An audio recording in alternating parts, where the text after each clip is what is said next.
ये माशाल्लाह देख सकते हैं हमारे पूरे हाजी मैदान अरफात मस्जिद निमरा के सहन में नमाज़ पढ़ने के बाद अब जो है माशाल्लाह हमारे पूरे हाजी मुज़दलिफ़ा के लिए तैयार हो चुके हैं। मस्जिद निमरा के सहन में नमाज़ पढ़ने का प्यारा सा मौका मिला। ये आप देख सकते हैं ये पूरा मैदान अरफात का प्यारा सा मैदान। इस मैदान के अंदर मस्जिद निमरा के सहन में नमाज़ पढ़ने का प्यारा सा मौका मिला।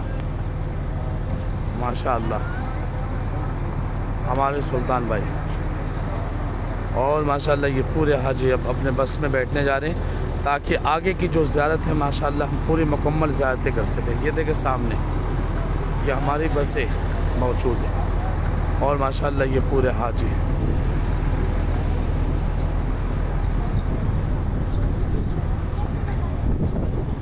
माशाअल्लाह।